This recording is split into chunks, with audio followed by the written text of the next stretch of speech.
"You never served?" my father told the judge, loud enough for everyone in the courtroom to hear. "She's been pretending for years." A few people smiled. My own brother lowered his eyes. Instead of defending me, the attorney across the aisle leaned back with quiet confidence, certain the case had already been won.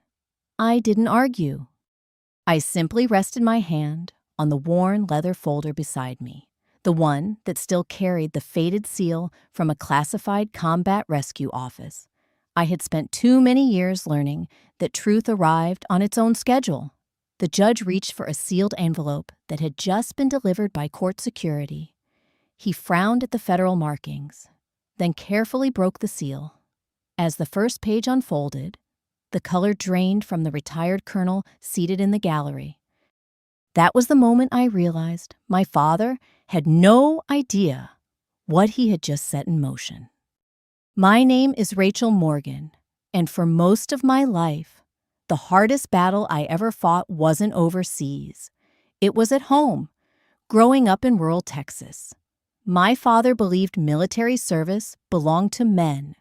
My older brother, Daniel, could do no wrong in his eyes. When Daniel quit community college after one semester, Dad called him a free spirit. When I earned an appointment to flight training, he shrugged and asked whether I planned to find a husband in uniform. I stopped trying to convince him otherwise. Years later, after deployments I still couldn't discuss in detail, I returned with scars hidden beneath long sleeves and memories that refused to stay buried. My records listed me as part of specialized rescue operations, but many details remained classified. Even my Bronze Star citation had entire paragraphs blacked out. Dad never asked why. He only complained that I missed birthdays and holidays. When neighbors thanked me for my service on Veterans Day, he would laugh and say, "She worked behind a desk. Don't let the stories fool you." At first, I corrected him. Then I realized he didn't want the truth. He wanted a version of me that fit comfortably inside his own beliefs. So I stayed quiet. Silence became easier than arguing with someone determined not to listen.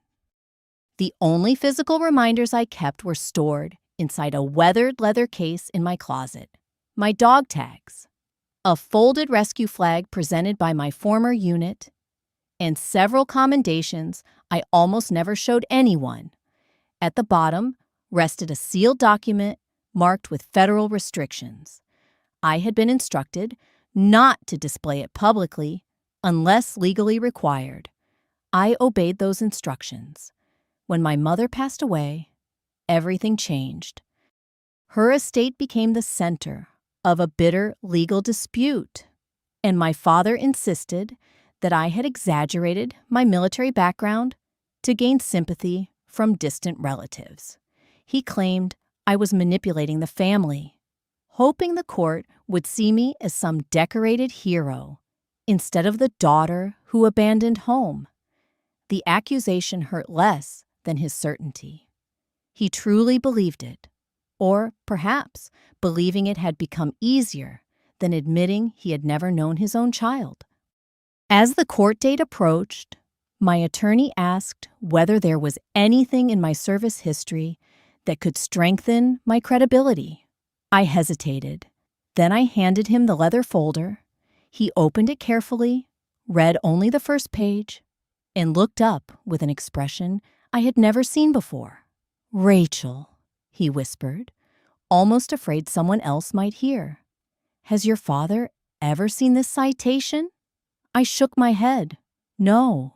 He closed the folder immediately. "I think," he said, "it's better if the judge reads it first." At that moment, neither of us realized someone from my past had already been contacted and was quietly making arrangements to appear in court. The morning of the hearing arrived with gray skies and a cold drizzle that clung to the courthouse windows. I arrived early, wearing a simple navy blazer instead of my old dress uniform. I had learned long ago that medals could invite admiration, but they could also provoke resentment in people who had already decided who you were. Dad was already there. He stood near the entrance with Daniel, laughing with relatives I hadn't seen in years. The moment he noticed me, his smile widened into something sharper. Well, he called across the lobby, loud enough for strangers to hear. The war hero finally showed up. Several heads turned. I kept walking. You know, he continued, she's been telling stories since she was a kid. Flew helicopters, saved lives, secret missions. Next, she'll claim she invaded Mars. Daniel chuckled nervously, but he never told our father to stop. That silence hurt almost as much as the words. Inside the courtroom, we took our seats on opposite sides. My attorney quietly organized exhibits, while I placed the worn leather folder beside me. He glanced at it once and whispered, "Leave it closed unless the judge asks." I nodded. Across the aisle, opposing counsel noticed the folder and smirked. "More props," he muttered. I didn't respond. The judge entered, and everyone rose. After opening statements, my father was called to testify regarding my mother's estate and my credibility as a beneficiary. Instead of sticking to financial matters, he looked directly at the bench and volunteered information no one had requested. "My daughter wants this court to think she's some decorated combat veteran," he said. "Truth is, she never served in any meaningful capacity. Half the medals people like her wear are participation trophies." A few quiet laughs escaped from the back row. The judge immediately frowned. "Sir," he warned, "limit your testimony to facts relevant to this proceeding." "I am," Dad insisted. "She's built this whole image around military service that never happened." I could feel every eye in the room shifting toward me. My attorney leaned over. "You can answer if you want." I folded my hands instead. "No," I whispered. "Not yet." People often mistake restraint for surrender. But years earlier, during a rescue mission over hostile terrain, panic had nearly cost lives. I had learned then that reacting too quickly usually benefited the loudest person, not the one telling the truth. The hearing continued until a court clerk hurried through a side door carrying an overnight delivery envelope marked with multiple federal routing labels. She handed it directly to the judge. His expression changed as he read the return address. Without saying a word, he adjusted his glasses and looked first at me, then at my father. Finally, he broke the seal. The courtroom fell so quiet that even the rustling paper sounded impossibly loud. The judge did not read the document aloud. Not immediately. Instead, he spent nearly a minute scanning the first few pages in complete silence. His expression remained professional, but I noticed the subtle change in his posture. He sat a little straighter and adjusted the papers as though they suddenly carried far more weight than an ordinary exhibit. Across the room, my father mistook that silence for victory. "Well," he asked with an impatient laugh, "I'm guessing there's nothing in there except more stories." The judge ignored him. My attorney leaned toward me and whispered, "Did you know they were sending the entire packet?" "No," I answered honestly. "I thought they'd only verify my service record." He slowly exhaled. "I don't think this is just a verification." For a brief moment, my thoughts drifted far from the courtroom. I remembered the desert night that changed my life. Our rescue helicopter had been redirected after intelligence reported an isolated extraction team taking heavy fire. A dust storm rolled across the landing zone, swallowing visibility until the world outside looked like moving sand and darkness. Instruments failed one by one, and the pilot asked whether we should abort. I still remember my answer. Someone's waiting for us down there. We landed almost blind. The wounded were loaded within minutes, but one crew member became trapped after falling behind shattered equipment. Leaving him would have meant saving ourselves. So I went back. Years later, people would ask whether I was brave. The truth is simpler. There are moments when training becomes instinct, and instinct leaves no room for fear. The after-action report was sealed because the operation involved personnel whose identities remained protected. I signed documents promising never to discuss details publicly unless authorized by the government or compelled by law. That promise explained my silence. It never occurred to me that my silence would someday be used as evidence against me. Back in the courtroom, the judge finally looked up. "Ms. Morgan," he said carefully, "the materials before this court include references to a combat rescue citation and supporting operational documentation." "Yes, Your Honor. Have you intentionally withheld these records from your family?" "No." "Why not?" I paused before answering.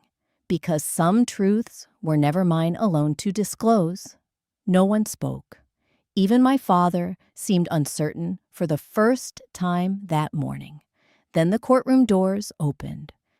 An elderly man in a dark suit entered with measured steps, carrying a military credential case instead of a briefcase.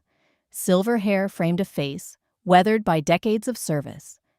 And although he wore civilian clothes, his posture still reflected command. He approached the clerk, presented identification, and quietly stated his name. The clerk's eyes widened before she hurried to the bench. The judge read the card, then looked toward me with unmistakable recognition. "Ms. Morgan," he asked softly, "were you once assigned under Colonel Thomas Avery?" I swallowed. "Yes, Your Honor." The judge nodded once. "Colonel Avery has requested permission to testify." Colonel Thomas Avery walked to the witness stand with the measured confidence of someone who had spent decades making life and death decisions. He didn't wear medals. He didn't need to. The room seemed to recognize authority before he ever spoke a word. After taking the oath, he looked at me for only a second and offered the smallest nod. It wasn't sentimental. It was professional, almost identical to the acknowledgement he used to give before difficult missions. My father rolled his eyes. "So this is her friend," he muttered loudly. "Anyone can put on a serious face." The colonel heard him. He simply waited until the courtroom settled before answering the first question. "Please state your relationship to Ms. Rachel Morgan." "I was her commanding officer during multiple rescue deployments," he replied evenly. "I personally reviewed her performance evaluations and signed several recommendations concerning her operational conduct." My father leaned forward. "Did she actually fly combat missions?" Colonel Avery looked directly at him. "Yes." "Did she save lives?" "Yes." "Can you prove it?" The colonel didn't argue. Instead, he reached into his credential case and removed a carefully protected folder bearing official certification seals. He handed it to the bailiff, who delivered it to the judge. "This packet contains declassified, supporting material authorized for judicial review," the colonel explained. "Some portions remain redacted for national security reasons, but the commendation itself may now be read." Across the gallery, conversations died almost instantly. Even opposing counsel stopped taking notes. The judge examined the documents before speaking. "These certifications appear authentic." "They are," Colonel Avery answered. Then he surprised everyone. "With the court's permission, I'd like to make one additional statement." The judge nodded. When Sergeant Morgan volunteered for that extraction mission, weather conditions exceeded recommended operating limits. She was given the opportunity to withdraw. She refused because another crew remained stranded. I stared at the tabletop. I had never wanted that story told. The colonel continued. She returned to an active landing zone after successful evacuation in order to recover an isolated service member who would not have survived the night. That decision was not reckless. It was deliberate, disciplined, and consistent with her character. For the first time all morning, my father said nothing. He searched the faces around him as though expecting someone to dismiss the testimony. No one did. Then the judge carefully lifted another page from the packet. This references a combat rescue citation that has not yet been entered into evidence. Colonel Avery inclined his head. That citation, he said quietly, explains only part of what Sergeant Morgan did. The judge looked toward the clerk. I believe the court should hear it. A hush settled across the room. Somewhere behind me, a spectator set down a coffee cup with a soft click. I heard my father swallow, and I realized that the story he had spent years denying was finally about to speak for itself. The judge adjusted the microphone on the bench and looked around the courtroom before speaking. For the record, he said, the document about to be read has been cleared for limited disclosure in these proceedings. No one moved. Even the air seemed heavier. Colonel Avery remained standing with his hands folded behind his back, his expression unreadable. Across the aisle, my father crossed his arms, trying to project confidence, but I noticed his foot tapping against the floor. He was nervous now. The judge unfolded the citation and began reading. For extraordinary courage under hostile conditions and with complete disregard for personal safety, Sergeant Rachel Morgan voluntarily re-entered an active extraction zone after the primary evacuation had concluded. A murmur swept through the gallery before fading into silence. The judge continued. Her actions directly enabled the recovery of a stranded service member and the successful evacuation of multiple wounded personnel. Despite deteriorating conditions and repeated warnings to withdraw, Sergeant Morgan remained until every recoverable individual had been secured. I lowered my eyes. Those words carried memories I had spent years trying to leave behind. The rotor wash, the smoke, the desperate radio calls cutting through static, and the face of the medic who squeezed my shoulder after we landed safely, too exhausted to say thank you. The judge paused before reading the final paragraph. Her composure, leadership, and selfless devotion to duty reflect the highest traditions of military service and bring great credit upon herself and the United States Armed Forces. When he finished, he set the pages down with unusual care. The courtroom remained completely still. A woman in the second row quietly wiped away tears. Someone else let out a slow breath they seemed to have been holding for minutes. My father stared at the document as though willing it to disappear. That, he finally muttered, that doesn't prove everything. Colonel Avery turned toward him. No, he agreed calmly. It proves enough. Then he reached into his folder one final time. I also brought copies of deployment records confirming that Sergeant Morgan declined multiple opportunities for public recognition after returning home. The judge accepted the additional papers. Why would she do that? Opposing counsel asked, before catching himself. Colonel Avery answered without hesitation, because she believed the mission mattered more than her reputation. Those words struck me harder than the citation itself. I had never thought of it that way.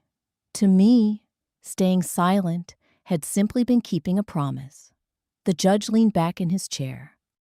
It appears this court has been presented with substantial evidence contradicting the allegations made regarding Ms. Morgan's military service, my father opened his mouth to object. Nothing came out. For the first time in my life, I watched him search for certainty and find none. Then the judge lifted one final envelope that had arrived with the federal packet. Its seal was different, older. Handwritten across the front were 6 simple words to be opened only if necessary. Colonel Avery saw it and quietly whispered, "I wondered if they would send that too." Every person in the courtroom watched as the judge picked up the second envelope. Unlike the official military packet, this one looked almost ordinary.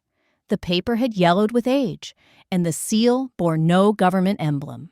Yet, Colonel Avery's expression changed the instant he saw it.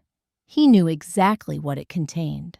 The judge broke the seal with deliberate care and unfolded a single handwritten letter attached to several photocopied documents. "Colonel," he asked, "are you familiar with these materials?" "Yes, Your Honor." "How?" "Because I was instructed to preserve them until they could legally be released." A ripple of confusion spread through the gallery. My father leaned toward his attorney. "What is this?" he whispered loudly enough for nearby spectators to hear. More military drama. No one answered him. The judge began reading. The attached statement was prepared following the rescue operation discussed earlier. It certifies that Sergeant Rachel Morgan declined formal public recognition after requesting that credit be distributed among surviving crew members to protect sensitive operational identities. He paused. Then he lifted another page. This appears to be a personal memorandum from Colonel Avery. The colonel nodded. "I wrote it the week after the mission." The judge read aloud.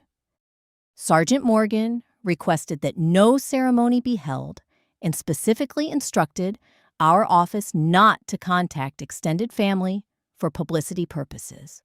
She stated that some people would never understand what happened, and she no longer wished to spend her energy convincing them." A quiet sadness settled over the room. Those were my words. I barely remembered saying them. The years had blurred together after the deployment, but hearing them spoken aloud felt like listening to someone I used to be. The judge lowered the page. "Ms. Morgan, is this statement accurate?" "Yes, Your Honor." "Did you voluntarily refuse recognition?" "I did." "Why?" I looked briefly toward my father before answering. "Because service isn't supposed to become a family argument. It's supposed to remain service."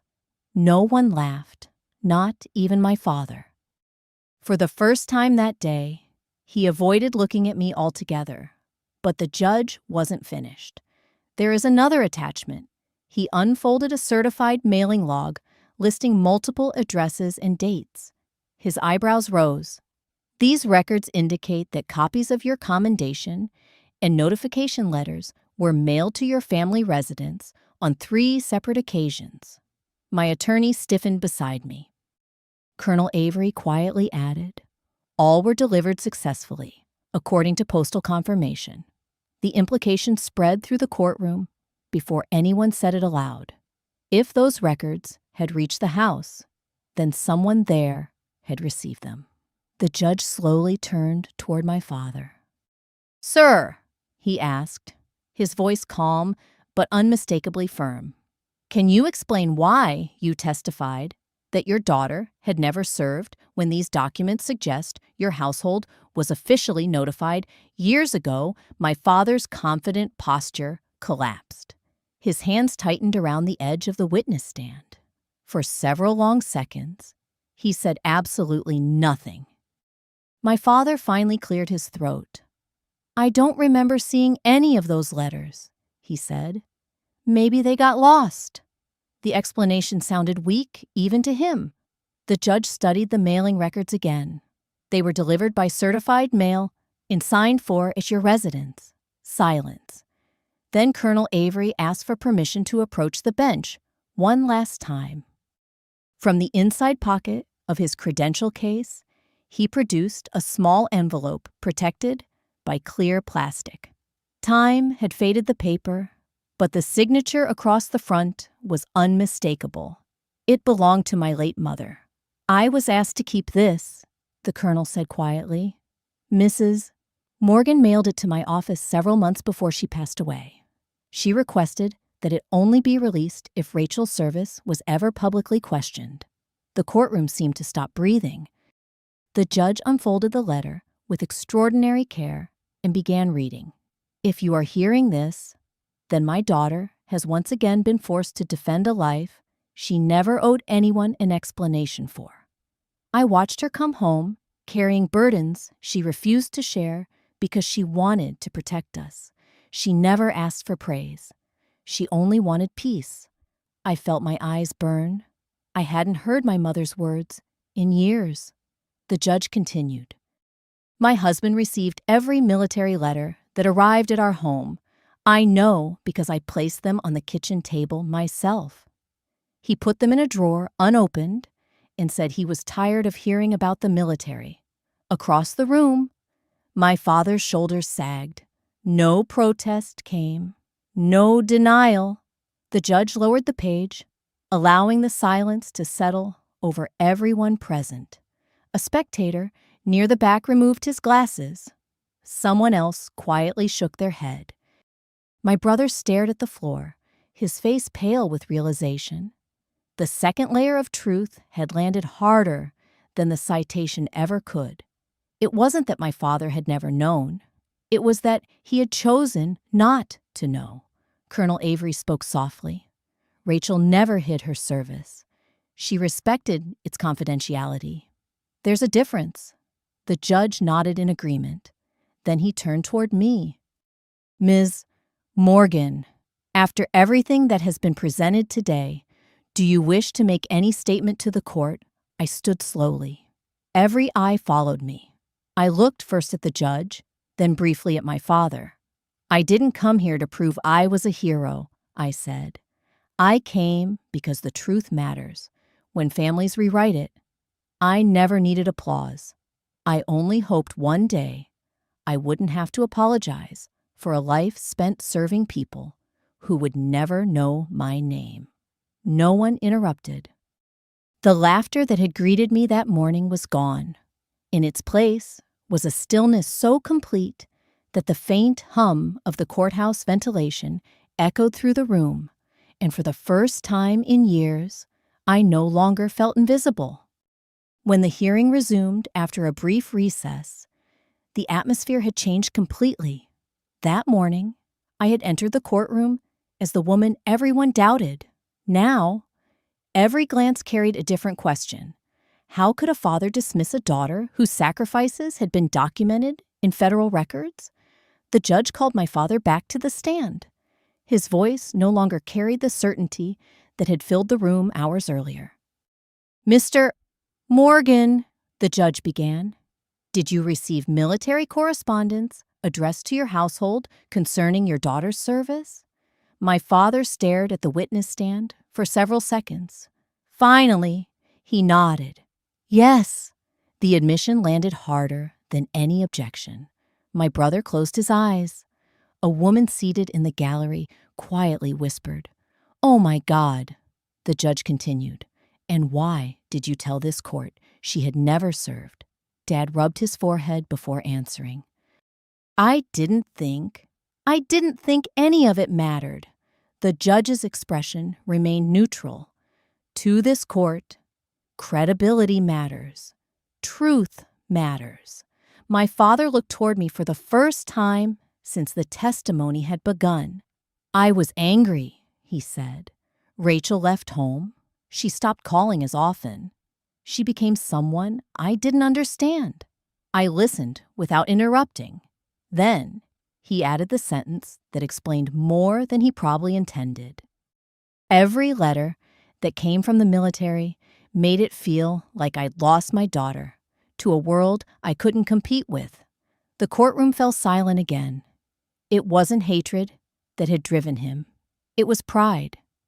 Pride mixed with fear, until denial became easier than acceptance. Colonel Avery spoke only once. She didn't leave because she loved her family less, he said. She left because other families needed someone willing to fly into danger. No one challenged him. The judge entered several documents into the official record before announcing that the allegations concerning my fabricated military history had been completely disproven. The legal dispute over my mother's estate would continue based on evidence and law, not false attacks on my character. That should have felt like victory. Instead, I mostly felt tired. Years of silence had finally been replaced by truth. Yet, there was no celebration inside me, only relief. As people gathered their belongings, my brother approached cautiously. I should have said something when Dad mocked you. He admitted, "You should have," I replied. "I'm sorry." I studied his face. Unlike so many apologies offered after public embarrassment, this one carried genuine regret. "I believe you," I told him. "But believing you doesn't erase the years?" He nodded. "I know."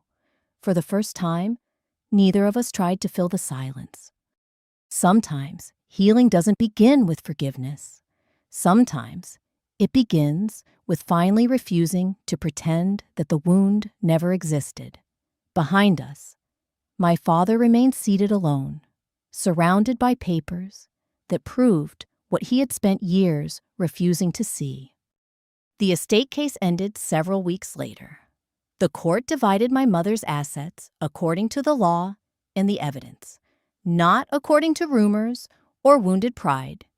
In legal terms, it was an ordinary conclusion. Emotionally, it changed everything.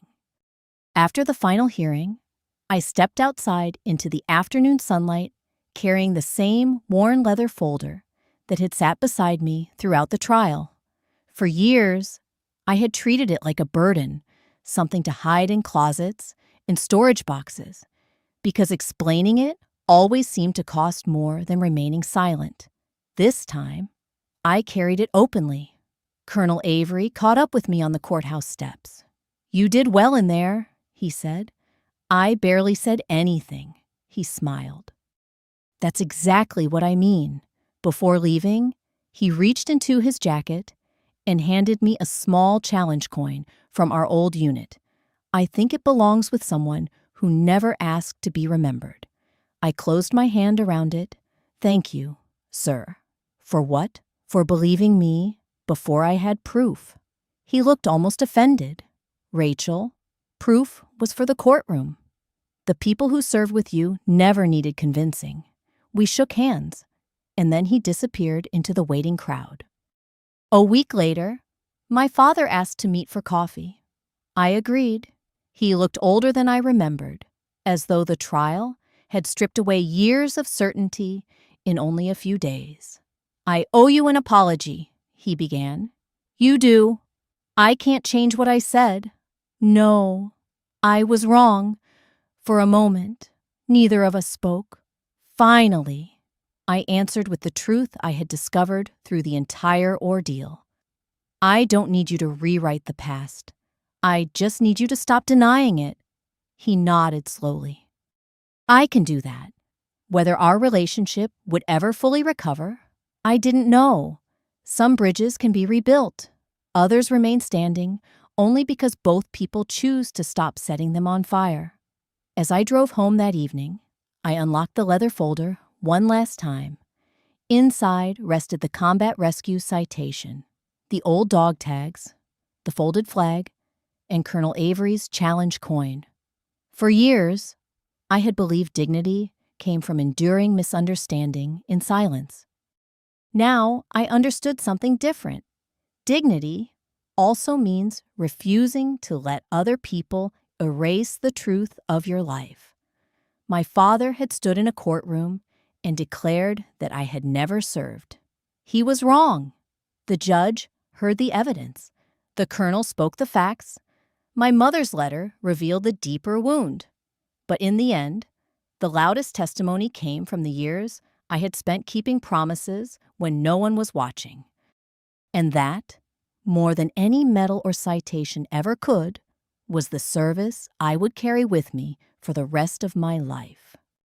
If there's one lesson this story leaves behind, it's that your worth is not determined by who believes in you. It's revealed by how faithfully you live your truth. Sometimes the people closest to us fail to see our sacrifices, not because they are invisible, but because they refuse to look.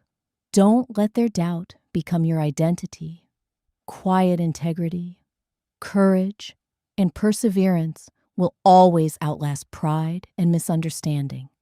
If this story touched your heart, share your thoughts in the comments and tell us where you're watching from. We'd love to hear which moment stayed with you the most. And if you believe in stories about honor, resilience, and quiet justice, please like this video and subscribe for more inspiring journeys.